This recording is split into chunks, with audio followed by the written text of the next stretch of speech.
पिछले क्लास में हम लोग शुरुआत किए थे HCF और LCM, जिसकी बेसिक क्लासें कल से शुरुआत हो गई हैं। तो इस बेसिक क्लास में किसी को कोई समस्या न हो तो फिर आगे चला जाए। और बेसिक क्लास में शायद आप लोगों को हम 9 नंबर तक के प्रश्न बता दिए थे। क्लियर? कोई समस्या नहीं है ना? चलिए तो फिर देखिए प्रश्न नंबर 10, क्रय किसी आयताकार खेत का आकार 284 × 248 है। इस खेत में लगने वाले कम से कम वर्गाकार टाइलों की संख्या ज्ञात कीजिए। एकदम मोस्ट इम्पॉर्टेंट प्रश्न है और परीक्षा में अनेकों बार केवल अंक बदल के आए हैं। ध्यान दीजिएगा, इस प्रश्न को मैं समझाने की बात करता हूँ। करें कि एक आयताकार खेत है, समझिएगा ध्यान से। ये आयताकार खेत है जिसकी थोड़ा सा और इस भुजा को हम बढ़ा देते हैं, इस भुजा की लंबाई को थोड़ा सा और इंक्रीज कर देते हैं। ये आयत दिख रहा है। करें कि इसकी जो लंबाई है 284 है और जो चौड़ाई है वो 248 है। यहाँ तक बात क्लियर है? क्लियर है? अब ध्यान दीजिएगा, अब करें कि इसमें कम से कम कितनी टाइलें लगेंगी, पहले ये तो पता कर लीजिए। अच्छा बताइए कि इस मकान में कम से कम टाइल लगाने के लिए टाइल का आकार बड़ा होना चाहिए कि छोटा? मुझे एक बात बताइए, आप लोग के समझ से बाहर होगा।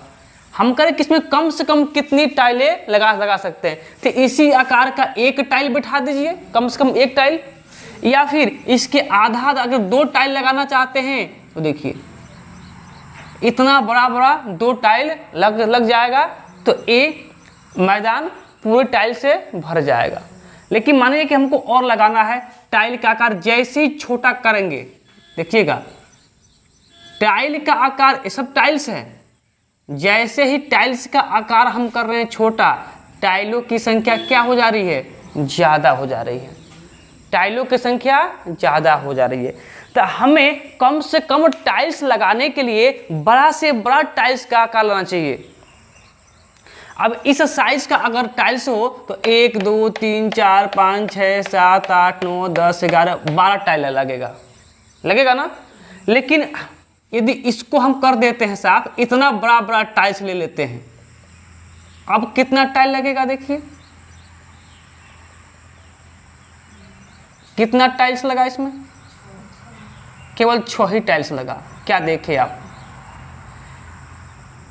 कि हमें कम से कम टाइल्स लगाना है तो टाइल्स की लंबाई बड़ी से बड़ी लंबाई लेनी चाहिए। यहाँ लंबाई क्या है? बड़ा है, तब टाइल क्या है? कम लग रहा है।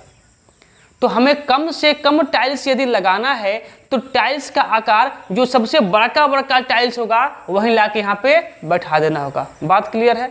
यदि अभी तक कुछ समझ में न आया हो कोई दिक्कत नहीं, पर अब समझ में नहीं आएगा तो दिक्कत है। ध्यान दीजिए, जब भी आयताकार मैदान है, खेत है, जब भी आयताकार खेत है तो इसका क्षेत्रफल क्या हो जाएगा? इसके क्षेत्रफल के आकार का ही हमें क्या करना है? टाइल्स लगाना होगा। तो इसका क्षेत्रफल क्या हो जाएगा? तो आयत का क्षेत्रफल होता है लंबाई गुणे चौड़ाई। लेकिन बात किसकी हो रही है? कम से कम टाइल्स। तो मुझे बताइए, कम से कम टाइल्स लगाने के लिए टाइल्स का आकार क्या होना चाहिए? बड़ी से बड़ी होनी चाहिए। तो बड़ी से बड़ी की जब बात आती है तो क्या करते हैं?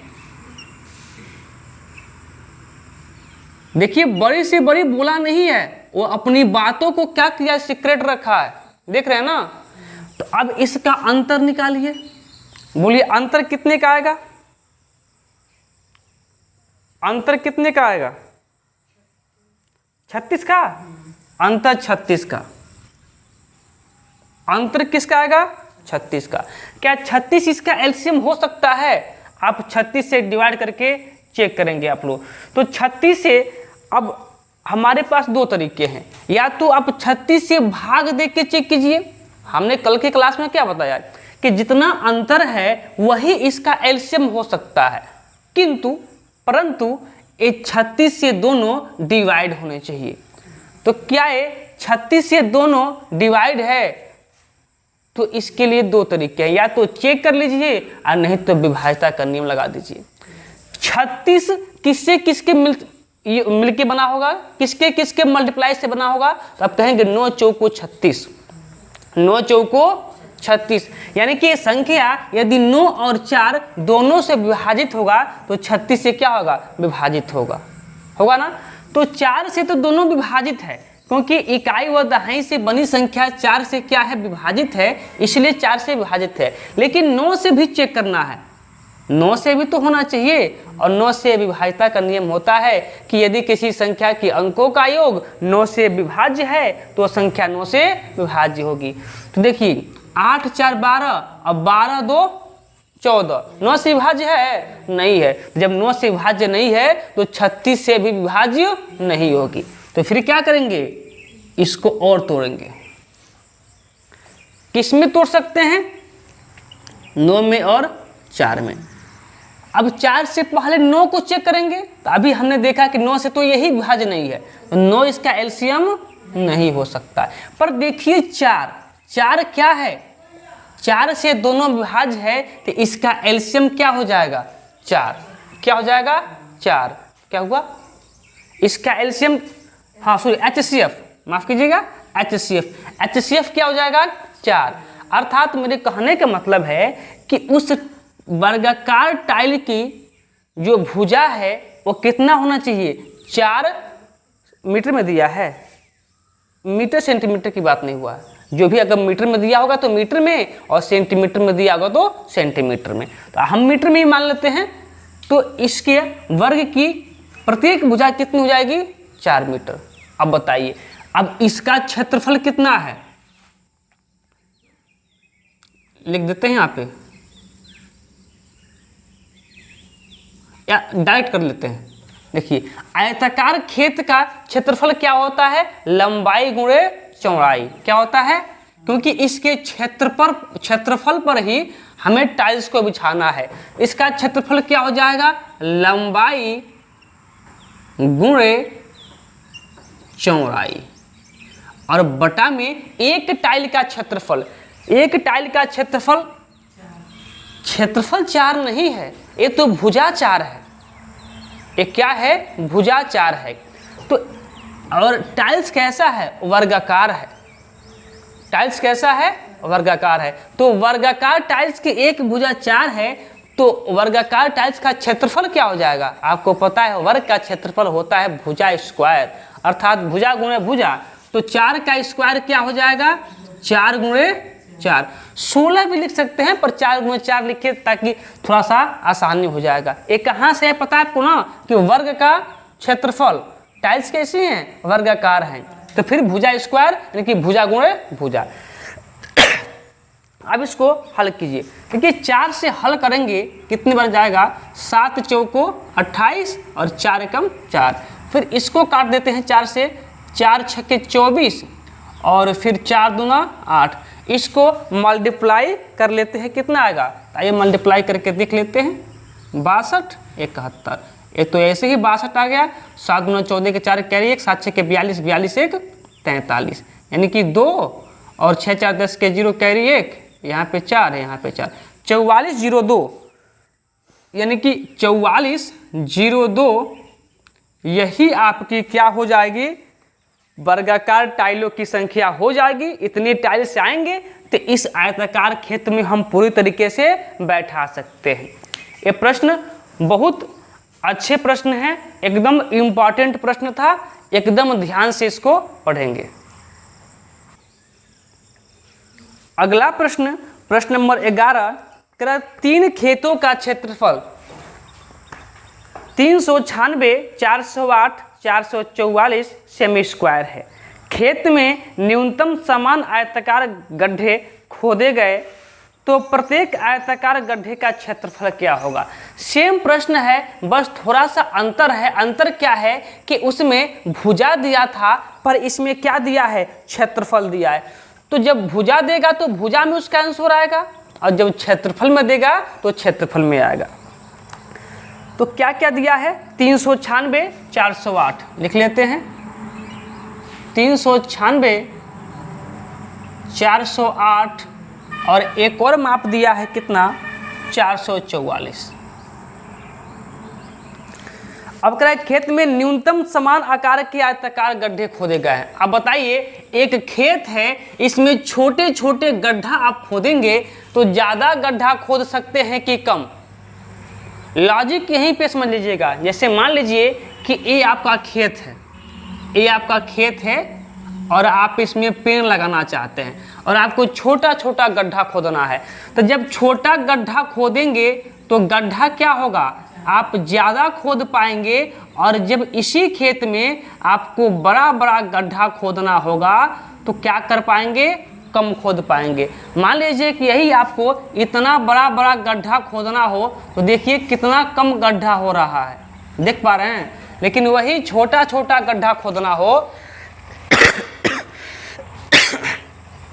तो गड्ढा अधिक से अधिक खोद सकते हैं। तो फिर आप लोगों को आइडिया लग गया होगा कि जब अधिक से अधिक या बड़े से बड़े गड्ढे को खोदेंगे तो हमें क्या निकालना पड़ेगा, HCF, यानी कि गड्ढा क्या करेंगे, इसमें ज़्यादा खोद पाएंगे, और ज़्यादा के लिए क्या निकालते हैं, HCF। फिर इसका HCF निकाल दीजिए। HCF निकालने के लिए इन दोनों का क्या देखेंगे आप, मतलब किसी दो का अंतर देख लीजिए, पर मेरे अनुसार यहाँ का अंतर कम मिलेगा, इसलिए यहाँ देख लेते हैं। यहाँ अंतर कितने का मिलेगा, 12 का। यहाँ अंतर मिलेगा आपको 12 का। 12 तो इसका आंसर हो सकता है, किंतु 12 से ये दोनों विभाजित होना चाहिए। तो देख लेते हैं 12 से दोनों विभाजित है कि नहीं। 12 से विभाजिता के नियम होता है क्या, कि जो संख्याएं 4 और 3, क्योंकि 12 किससे मिलके बना है, 12 3 और 4 के मल्टीप्लाई से बना है। तो जो भी संख्याएं 3 और 4 दोनों से विभाजित होंगे वो संख्याएं 12 से क्या होंगी, विभाजित होंगी। तो 4 से चेक कर लेते हैं, 4 से तो सब विभाजित है। देखिए 2 अंक 44, 2 अंक 8 और 2 अंक 96, लेकिन बच गया 3 से भी चेक कर लेते हैं। तो 9 6 15, 15 3 18, 3 से विभाजित है। 8 4 12, 3 से विभाजित है, और 4 3 12, ये भी विभाजित है। अर्थात इसका HCF क्या आ जाएगा, 12 आ जाएगा। हमसे पूछा क्या था कि प्रत्येक गड्ढे का क्षेत्रफल, देखिए ये सब क्षेत्रफल दिया था, क्या दिया था, क्षेत्रफल, इसीलिए इसका आंसर क्षेत्रफल में 12 हो जाएगा। बात क्लियर। पिछले प्रश्न में क्षेत्रफल नहीं दिया था, भुजा में दिया था, इसलिए उसका आंसर 4 आया था भुजा में, तो हमने क्षेत्रफल निकाला था। यहाँ क्षेत्रफल में दिया है, इसलिए इसका आंसर क्षेत्रफल में ही आया है।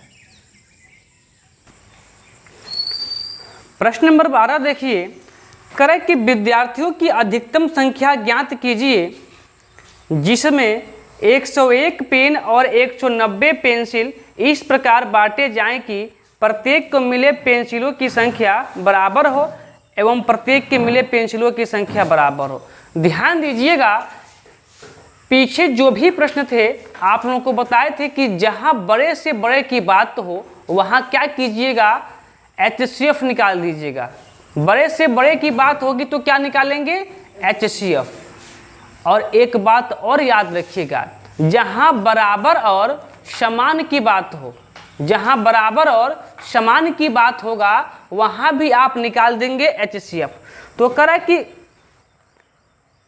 प्रत्येक को मिले पेनों की संख्या बराबर हो, बराबर और समान की बात जहां आपको दिखे वहां क्या निकाल दीजिएगा, HCF। तो नंबर कौन कौन है, तो नंबर आपका है 1001 और क्या है 910। अब बताइए 910 और 1001 का HCF कितना हो जाएगा, कितना हो रहा है, 91। क्या 91 से दोनों विभाजित है, विभाजित चेक करने से पहले एक बार ऑप्शन पे नजर डाल लीजिएगा।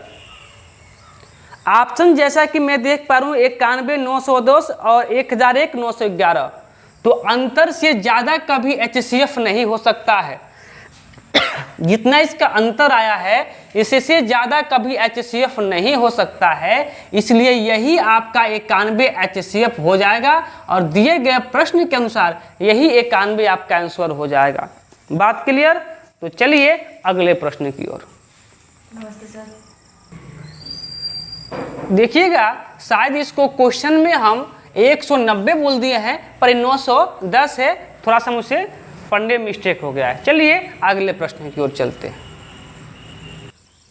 अगला प्रश्न देखिए, प्रश्न नंबर 13 कह रहा है कि 1.5 मीटर और 1.2 मीटर लंबे दो पाइप को बराबर टुकड़ों में इस प्रकार काटा जाना है कि प्रत्येक पाइपों का कोई हिस्सा शेष न बचे।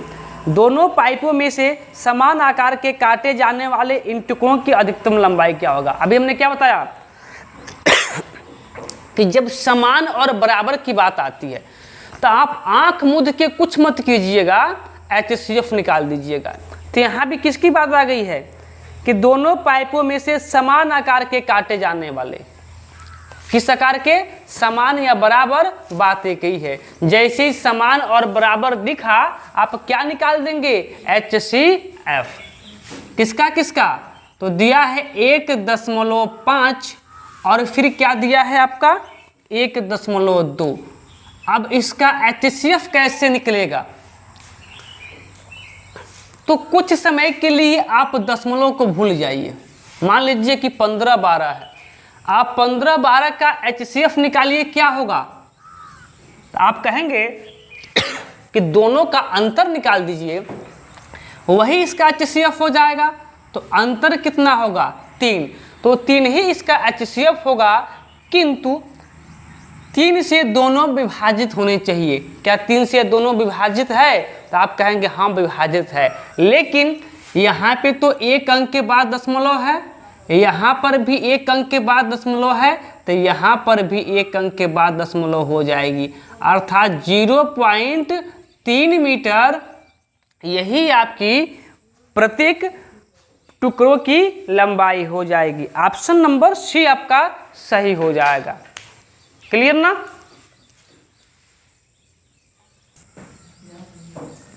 अगला प्रश्न देखिए, प्रश्न नंबर 14 कह रहा है कि गणित की 84 पुस्तकों, भौतिकी की 90 पुस्तकों और रसायन शास्त्र की 120 पुस्तकों को विषयवार ढेरियां लगाई जानी है। प्रत्येक ढेरी में कितने पुस्तकें हों जिससे प्रत्येक ढेरी की ऊंचाई भी समान हो।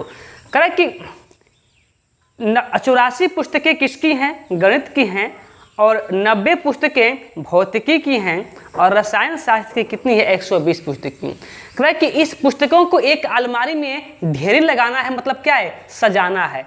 तो इसको इस प्रकार से सजाना है कि सभी की ऊंचाई, जैसे मान लीजिए कि सभी की पुस्तकें हैं तो सभी की ऊंचाई क्या होनी चाहिए?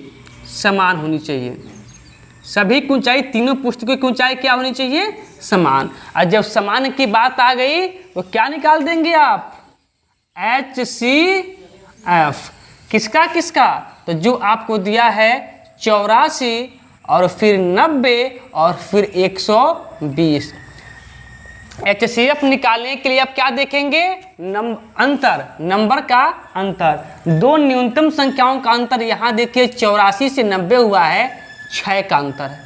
कितने का अंतर? जो अंतर है वही आपका HCF है, किंतु इस 6 से तीनों अंक विभाजित होनी चाहिए। तो क्या 6 से तीनों विभाजित है? 6 कम 6, और या फिर एक बार ऑप्शन में देख लेते हैं 6 दिया है कि नहीं। हाँ 6 दिया है। जो 6 से बड़ा है वो तो हो सकता नहीं है, क्योंकि HCF कभी भी इसके अंतर से बड़ा नहीं हो सकता है। क्लियर? और 6 ऑप्शन में दिया है, इसीलिए आपका 6 सही हो जाएगा। ठीक है, अब 6 से आप भाग करके भी देखिएगा, सब में भाग चला जाएगा। क्लियर ना? तो इसके